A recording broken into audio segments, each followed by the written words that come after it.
Bristol provides quality education with affordable price. Welcome back. আমি কৌশিক বৈদ্য, তোমাদের biology teacher. আজকে আমাদের টপিক হলো chlorophyll is necessary for photosynthesis. এটা একটা ইন্টারেস্টিং একটা অ্যাক্টিভিটিস। এই অ্যাক্টিভিটিটা দিয়ে আমরা এটাও বুঝতে পারবো যে কেন ক্লোরোফিল মানে ফটোসিনথেসিস করার জন্য খুব ইম্পর্টেন্ট। আচ্ছা, ক্লোরোফিল কোথায় থাকে আমরা জানি তো? ক্লোরোফিল থাকে ক্লোরোপ্লাস্টে, ঠিক আছে? ক্লোরোফিল থাকে ক্লোরোপ্লাস্টে, and due to the chlorophyll leaf is green in colour. Leaf is green in colour, ঠিক আছে? এখন এই অ্যাক্টিভিটিটা দিয়ে আমরা এটা বুঝতে পারবো যে কেন মানে ক্লোরোফিল ফটোসিনথেসিসের জন্য খুব ইম্পর্টেন্ট।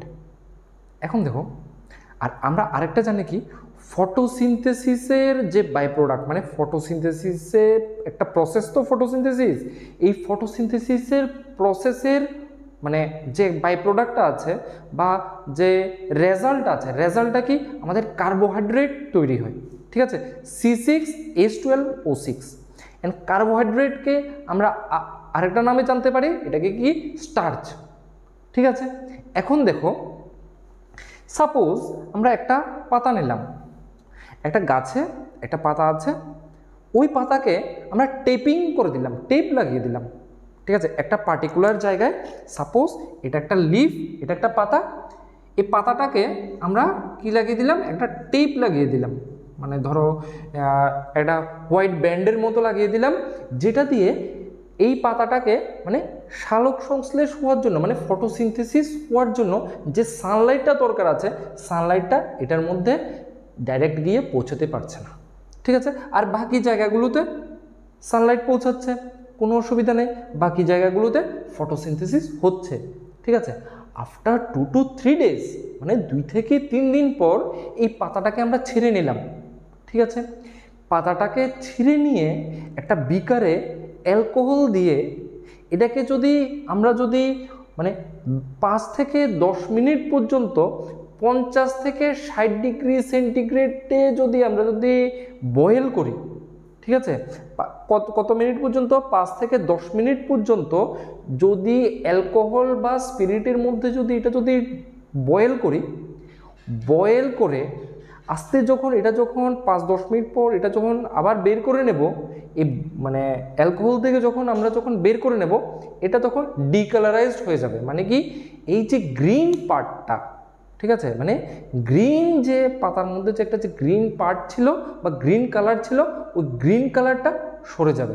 গ্রিন কালারটা আমরা যখন বয়েল করব বা সিদ্ধ যখন করব, সিদ্ধ করার সাথে সাথে গ্রিন কালারটা সরে যাবে, ঠিক আছে? এখন আমরা কেন গ্রিন কালারটা সরালাম বা কেন বয়েল করলাম?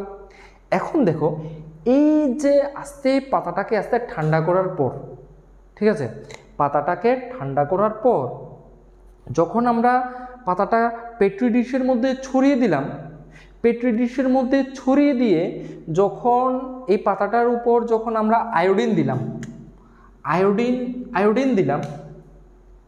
আয়োডিন দেওয়ার সাথে সাথে কিছু অংশ, যেমন এই যে আমি যে মার্কগুলো করেছি, এই মার্কগুলো ছাড়া মানে দেখো, এটা আমি ভুল ড্র করেছি, সরি।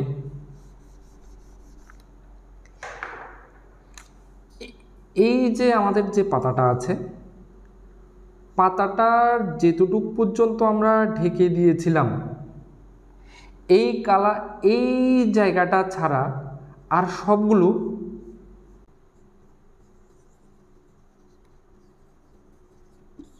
ডার্ক ব্লু কালারের হয়ে গেছে, ঠিক আছে? আর বাকি সবগুলো কি ডার্ক ব্লু কালার হয়ে গেছে। শুধুমাত্র যে জায়গাটায় আমি টেপ লাগিয়েছিলাম, ওই টেপ লাগানো জায়গাটাতে কি হয়নি? ব্লু কালার হয়নি। এখন তোমরা জিজ্ঞেস করতে পারো বা মনে মনে ভাবতে পারো, স্যার কেন এটা হয়নি? কারণ কি জানো তো? এখানে আমরা আয়োডিন যখন অ্যাড করেছি, আয়োডিন অ্যাড করার সাথে সাথে আমার পাতার মধ্যে কি আছে? স্টার্চ আছে, কার্বোহাইড্রেট আছে। কারণ কি, এই যে জায়গাটা এই যে জায়গাটা, যে জায়গায় আমি টেপ লাগিয়েছিলাম, এই জায়গায় 2-3 দিন যে আমি যে টেপ লাগিয়েছিলাম, 2-3 দিন এই জায়গাটা স্পেসিফিক জায়গাটায় কি করতে পারেনি, ফটোসিনথেসিস করতে পারেনি। ফটোসিনথেসিস করতে না পারায় এটা কার্বোহাইড্রেট তৈরি করেনি এই জায়গায় কার্বোহাইড্রেট স্টোর নেই। কার্বোহাইড্রেট যেহেতু স্টোর নেই, এই জায়গায় স্টার্চও নেই। Due to the absence of starch, iodine স্টার্চের সাথে রিয়েক্ট না করায় এই জায়গাতে ডার্ক ব্লু কালার হয়নি।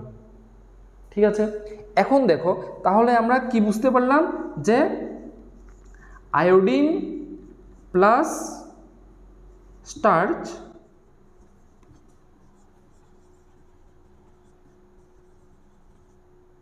ডার্ক ব্লু কালার হয়ে যায় যখন আয়োডিনের সাথে স্টার্চ রিয়েক্ট করে। এই রিয়েকশনের পরে কেমন হয়ে যায়, এটা ডার্ক ব্লু কালারের সাবস্টেন্স তৈরি করে। ঠিক আছে, আর এই যে পার্টিকুলার জায়গায় কোনো ডার্ক ব্লু কালারের কোনো কিছু হয়নি, কোনো চেঞ্জেস নেই। কারণ কি, এই জায়গায় স্টার্চ কম্পাউন্ডটা তৈরি হয়নি।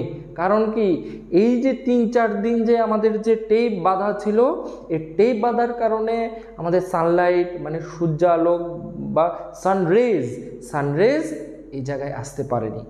এই জায়গায় যেহেতু আসতে পারেনি, এই জায়গায় ফটোসিনথেসিস পারফর্ম হয়নি। আর ফটোসিনথেসিস যেহেতু পারফর্ম হয়নি, কার্বোহাইড্রেট এই জায়গায় কার্বোহাইড্রেট তৈরি হয়নি। কার্বোহাইড্রেট যেহেতু তৈরি হয়নি, এই কারণে এই জায়গায় স্টার্চের প্রেজেন্ট নেই। যেহেতু স্টার্চের প্রেজেন্ট নেই, এই কারণে আয়োডিনের সাথে স্টার্চ রিয়েক্ট করার পর এই জায়গায় ডার্ক ব্লু কালার হয়নি। আর যে জায়গায় লাইট পৌঁছেছিল ওই জায়গায় ফটোসিনথেসিস হয়েছে, ওই জায়গায় কার্বোহাইড্রেট তৈরি হয়েছে। এন্ড কার্বোহাইড্রেট কিভাবে এটা স্টোর আছে, স্টার্চ। ঠিক আছে, স্টার্চ হিসাবে এটা স্টোর থাকে। ঠিক আছে, এই স্টার্চের সাথে আয়োডিন রিয়েক্ট করে ডার্ক ব্লু কালার তৈরি হচ্ছে। এবং এই অ্যাক্টিভিটিটা থেকে আমরা এটা জানতে পারছি যে chlorophyll is necessary for photosynthesis.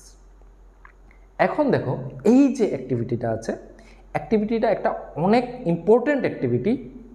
এই অ্যাক্টিভিটি থেকে অনেক সময় 1 মার্ক 2 মার্কের কোশ্চেন আসতেই পারে। ঠিক আছে, মানে যেমন কিছু কনসেপচুয়াল কোশ্চেন আসতে পারে যে মানে কিভাবে আমরা বুঝতে পারবো মানে photosynthesis is chlorophyll is important for photosynthesis. ঠিক আছে, আবার কোন রিয়েকশনের কোন কেমিক্যাল সাবস্টেন্সের জন্য স্টার্চের সাথে কোন কেমিক্যাল সাবস্টেন্স রিয়েক্ট করলে ডার্ক ব্লু কালার হয়ে যায়। বা তোমাকে দিয়ে দিল একটা ফিগার দিয়ে দিল, এই ধরো সাপোজ এই ফিগারটাই ফিগার দিয়ে দিল, এখানে দিয়েছে ডার্ক ব্লু কালার দিয়েছে, আরেক জায়গায় কোনো কিছু দেয়নি। এটার রিজন বলতে পারে, জিজ্ঞেস করতে পারে তোমাকে। ঠিক আছে, এই যে রিজনটা হবে কি, due to the presence of chlorophyll. ঠিক আছে, তাহলে আশা করতে পারি এই যে অ্যাক্টিভিটিটা আছে, যে কোনো কোশ্চেন আসলে তোমরা ইজিলি আনসার করে ফেলতে পারবে। ঠিক আছে, থ্যাংক ইউ। আবার আমরা দেখা করছি আরেকটা ভিডিওতে। ধন্যবাদ।